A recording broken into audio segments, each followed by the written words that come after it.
Welcome again, my viewers and my subscribers. Again to Life with Jennifer. Oh my God, my viewers and my subscribers. Parliament coming like tenement yard. That's how the Jamaica Honorable House become tenement yard. The opposition and the government.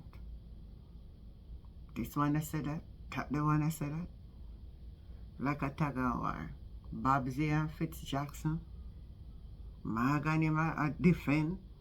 Listen, let me take on in some of my drama where happening at the house there. I'm going to say for myself. I'm going to see what really going on in the house. Is the new clerk to the Houses of Parliament. Previously, she was second in command to Valerie Curtis, who retired on Saturday. Lawmakers acknowledged Lowe's ascension to the role, but felt there was unfinished business where her predecessor is concerned. House Speaker Juliet Holness, absent from the sitting today, had reprimanded Curtis over reports from the Auditor General. She accused the former clerk of gross dereliction of duty and of bringing Parliament into disrepute, almost on the eve of her retirement. Furthermore, Curtis did not get the customary send-off, despite having served for many years. Fitz Jackson was filling in as leader of opposition business. Ms. Curtis has demitted office without that usual courtesy extended to her. Of the House in its sitting, acknowledge her service and pay tribute to her. It would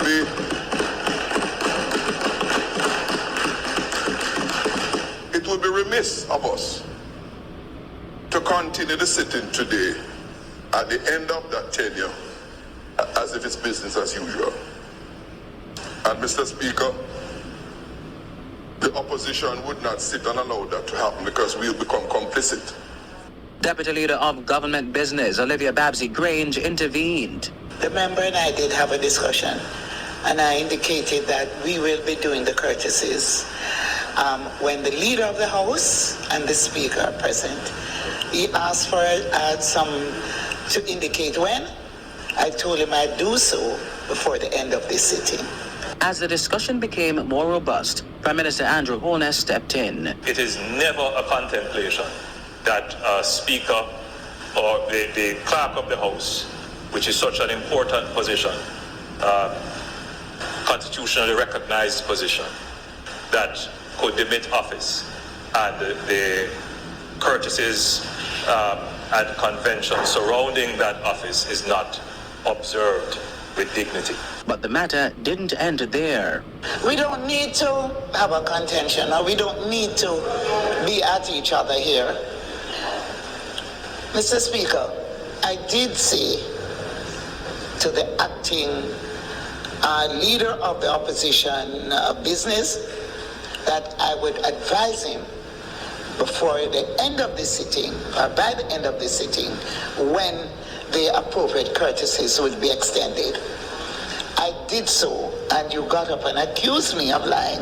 I'm grateful that the Prime Minister made the intervention to say what he said. I told the member that it would be improper to commence. She mentioned about at the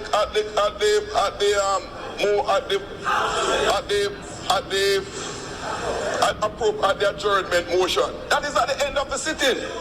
And my point is that we cannot comment. We ought not to have commenced the sitting and the business of the House without addressing that matter. And that is the crux of my contention.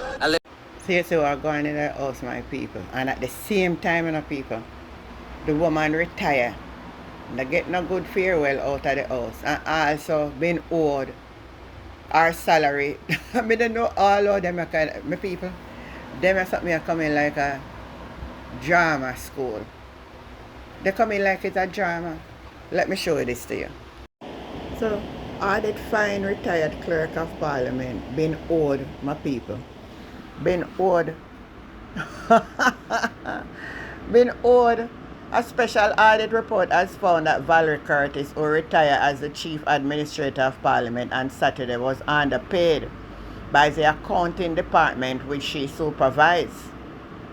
It is estimated that the amount owing to Mrs. Curtis is about 1.5 million, covering the period of January to March 2023. That was from last year. According to the auditor, the payroll department at the House of Parliament failed to place Ms. Curtis on the appropriate salary scale following the restructuring of public sector compensation arrangement. Additionally, the report found that 467,000 that were overpaid to another member of the administrative staff at Parliament years ago have still not been recovered. So Papa Jesus, come down here so I can help we here because we need help. The House of Parliament in Jamaica needs some help. Then all in our Parliament is scamming a going. Oh, what is that? people, all in our Parliament scamming a going. The newly appointed clerk of the House now of Parliament call an emergency meeting for all of the senior people to come in. The new clerk have to call an emergency meeting. Just understand that the newly appointed clerk to the House of Parliament, Colleen Lowe, has summoned senior managers to an emergency meeting to discuss the finding of a special internal audit report. That meeting is set for 2 p.m. on Wednesday. In correspondence to staff, Ms. Lowe says she is keen to ensure that the accountability and probity and transparency in the administrative affair of Garden House. Yeah, Ms. Lowe, which has said that 10 senior managers are told to review a summary of the audit finding and the responses provided. So it seems like the new clerk now in a joke with not a soul in there. Seems like the clerk now in a no joke. So we're watching this, my people. We are watching it very attentively. We're watching what is happening in the House of Parliament. So the spokesman is saying that people has not been fair and what they are saying, and the opposition is causing problems. So take a listen to what him have to say. Some cursory understanding of how government works. The opinions, you will have a cursory understanding very shortly as well.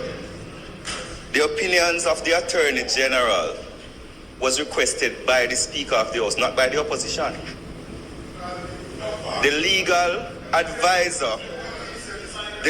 advisor to the Parliament is the Parliamentary Council.